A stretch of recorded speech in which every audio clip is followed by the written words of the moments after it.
কেন আপনি যত দুর্বল কিংবা আর্জেন্টিনার সমশক্তিধর না এই টাইপের দল ধরেন আপনি খেলিয়ে দিলেন আর্জেন্টাইনদের সাথে কোন একটা গ্রুপের ম্যাচে খেলিয়ে দিলেন। এখন সেই দলটা যেই দলই হোক না কেন, আর্জেন্টিনা মাঠে নামা, লিওনেল মেসি মাঠে নামা, এমি মার্টিনেজের উপস্থিতি, স্ক্যালোনির ট্যাকটিক্যাল বুদ্ধি সবকিছু মিলিয়ে আর্জেন্টিনার প্রেজেন্সটাই হচ্ছে আমার কাছে মনে হয় ভোল্টেজ ক্রিয়েট করে। এবং সেই ভোল্টেজটা আপনারা সবাই জানেন যে ম্যাচ পূর্ব সংবাদ সম্মেলন হয়েছিল, যেখানটায় মাস্টার মাইন্ড লিওনেল স্ক্যালোনি ছিলেন। এবং সেখানটায় আপনারা কেউ মাইন্ড করেন না, ব্রাজিলের যে সাংবাদিকরা ছিল ব্রাজিলের প্রেস কনফারেন্সে, তার থেকে প্রায় 3 গুণ সাংবাদিক বাংলাদেশে বিভিন্ন মিডিয়া আউটলেটগুলো কভার করছে, লিওনেল স্ক্যালোনির সেই প্রেস মিটে ছিলেন। আর্জেন্টিনা ম্যাচ নিয়ে অনেক ধরনের আলোচনা রয়েছে এবং সেই আলোচনাগুলো একটা জায়গায় গিয়ে কিছুটা হলেও ধাক্কা খাচ্ছে। কারা খেলছে কারা খেলবে না, কাদের নিয়ে কনফিউশনস রয়েছে। এবং নাম্বার 9 নিয়ে সবচেয়ে বড় প্রশ্নের জায়গা, যে লিওনেল মেসির সাথে টপিক কি থাকবে, সেই প্রশ্নের প্রত্যেকটা উত্তর দেওয়ার চেষ্টা করবো। তবে তার আগে যারা কিছুটা হলেও আগের কয়েকটা ম্যাচ দেখে হতাশ হয়েছেন, তারা হয়তো আর্জেন্টিনা এবং আলজেরিয়ার এই যে ম্যাচটা হতে যাচ্ছে সকাল 7টায়, সেটা নিয়ে কিছুটা হলেও দ্বিধা দ্বন্দ্ব, টেনশন, কনফিউশনে থাকতেই পারেন। And that is very rational. কেন? কেপ ভার্দে স্পেনকে আটকে দিয়েছে। 40 বছর বয়সী গোলকিপার, যিনি অর্থের অভাবের কারণে তার মাকে খেলা দেখতে আনতে পারেন নাই, তার খেলা ভাই পুরো পৃথিবীর মানুষ দেখেছে, সরাসরি দেখেছে, অনলাইনে দেখেছে, খবরে পড়েছে, and he became the hero of that particular match. প্রথম ওয়ার্ল্ড কাপ খেলতে নেমে একটা ছোট্ট দেশ, যারা হচ্ছে 10টা বিচ্ছিন্ন দ্বীপ নিয়ে গঠিত, তারা চমক দেখিয়েছে। সৌদি আরবিয়া উরুগুয়েকে, বিশ্বকাপ মানেই উরুগুয়ের চ্যাম্পিয়নশিপ দিয়ে শুরু হয়েছিল, আটকে দিয়েছে। এবং ব্রাজিল, তারা মরক্কোর সাথে সব জায়গার যেই প্রেডিকশন ছিল সেটা হচ্ছে 2-1 অন ফেভার অফ ব্রাজিল, ধাক্কা খেয়েছে। শেষ পর্যন্ত ম্যাচ ড্র হয়েছে। সো আর্জেন্টিনা আলজেরিয়া ম্যাচটাও কি এরকম কিছু একটা হবে? Those teams, those are favourite, যাদের কাছ থেকে কনভিন্সিং উইন সবাই এক্সপেক্ট করে, তারা ধাক্কা খাচ্ছে। আর্জেন্টিনাও কি সেই পথেই যাচ্ছে কিনা, বা ম্যাচের ফল according to the hype or voltage of that particular match, according to the status of the stars, সেদিকেই যাবে? কনফিউশন রয়েছে। তবে এখন পর্যন্ত মনে হচ্ছে আর্জেন্টিনার ক্ষেত্রে তেমনটা ঘটার সম্ভাবনা নেই, কারণ they are going smoothly and they are going too good. লাস্টবার যখন আর্জেন্টিনা শুরু করলো তাদের ওয়ার্ল্ড কাপ ক্যাম্পেইন সৌদি আরবিয়ার বিপক্ষে, যে ওয়ার্ল্ড কাপটা আমি কভার করেছিলাম, প্রথম ম্যাচে আর্জেন্টিনা হেরে গেল এবং পরাজিত সেই দলটা শেষ পর্যন্ত গ্রুপ স্টেজে টপ হয়ে নকআউটে গেল এবং শেষ পর্যন্ত তারা চ্যাম্পিয়নও হলো। এখন এই চ্যাম্পিয়নশিপ নিয়ে আলোচনা করতে গেলে কয়েকটা নাম সামনে আসবে। 1 নাম্বার নাম যেটা আসবে সেটা লিওনেল মেসি। আমি কেন এই আলোচনা করছি একটু পরেই বুঝতে পারবেন। 2 নম্বর নাম, লিওনেল মেসির থেকে কোনো অংশেই তার ভূমিকা, অবদান এবং তার যে পারফরম্যান্স কম ছিল না, এমি মার্টিনেজ। লাস্ট মোমেন্টে আর্জেন্টিনা হেরেও যেতে পারত যদি ওই দুর্ধর্ষ সেভস গুলো তিনি করতে না পারতেন। 3 নম্বর যে নামটা সেটা হচ্ছে আলভারেজ।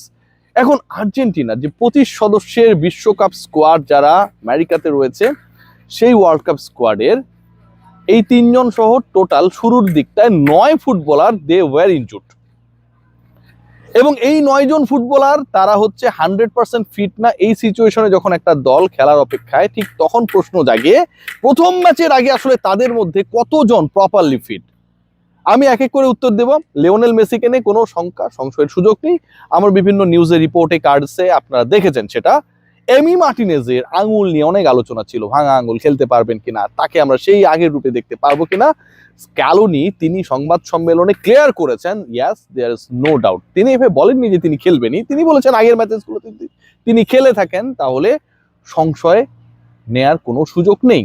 সো আর্জেন্টিনার 2 জন গুরুত্বপূর্ণ ফুটবলার, তাদের প্রেজেন্স নিয়ে, স্টার্টিং 11-এ তাদের প্রেজেন্স নিয়ে ইনফ্যাক্ট কোনো ধরনের সুযোগ নেই যে তারা ইনজুরির কারণে বাদ পড়ে যাবেন বা স্টার্টিং লাইন আপে থাকবেন না। এখন আলোচনায় রয়েছে আলভারেজকে নিয়ে আলোচনা। আলভারেজকে নিয়ে আলোচনার কারণটা হচ্ছে যে আগের যে 2টা ম্যাচ আর্জেন্টিনা খেলেছিল, সেই 2 ম্যাচ হন্ডুরাস এবং আইসল্যান্ডের বিপক্ষে আলটিমেটলি আলভারেজ থাকতে পারেন না ইনজুরির কারণে, এবং তার ওই জায়গাটাকে রিপ্লেস করেছিলেন লাউতারো মার্টিনেজ এবং হুলিয়ান আলভারেজ। এই 2 জনের পারফরমেন্স যদি দেখি, ইন্টার মিলানের হয়ে মার্টিনেজ 41 ম্যাচে 22 গোল করেছেন, অ্যাটলেটিকোর হয়ে আলভারেজ করেছেন 49 ম্যাচে 20 গোল। নিক টু নিক। কিন্তু এই দুয়ের মধ্যে স্টার্টিং লাইন আপে উইথ লিওনেল মেসি নাম্বার 9 এর ভূমিকায় যে থাকবে একজনই থাকবে। এখন সেই ফুটবলার থাকবেন যিনি আসলে ইনজুর্ড এবং ইনজুরির কারণে তিনি আইসল্যান্ড হন্ডুরাসের বিপক্ষে প্রস্তুতি ম্যাচে প্রস্তুত হতে পারেন নাই, নাকি ওই দুই প্রস্তুতি ম্যাচে আলো ছড়ানো, গোল করানো, গোল করা মার্টিনেজ থাকবেন? সেই প্রশ্নের যদি উত্তর আপনি খোঁজার চেষ্টা করেন, লজিক্যালি আমার কাছে মনে হয় যে মার্টিনেজের থাকার চান্সটা অনেক বেশি। লাউতারো এবং মেসি আক্রমণে তারা দুজনেই থাকবে, কিন্তু কোচেস চয়েস বলে একটা ব্যাপার থাকে ফুটবলে, সেই জায়গায় Alvarez again he is 100% fit to play the next match, the opener of Argentina's world cup campaign 2026। So আমার কাছে যেটা মনে হয় যে despite having or doing very good, ultimately লাউতারোর চান্সেসটা স্টার্টিং লাইন আপে দেখার খুবই কম। What about the injury concerns of the other footballer? আমি একটু মিডফিল্ডে যাই, যেহেতু অ্যাটাক থেকে নিচে নামার চেষ্টা করছি। মিডফিল্ডে ভাই খুব বেশি আলোচনা করার সুযোগ নেই, এবং এখানটায় যেই ফুটবলারদেরকে আমরা দেখে অভ্যস্ত তারাই থাকবেন। রড্রিগো ডি পল চলে না, কিন্তু ওই যে লিওনেল মেসি থাকলে পলকে রাখা লাগবে। So De Paul will be there.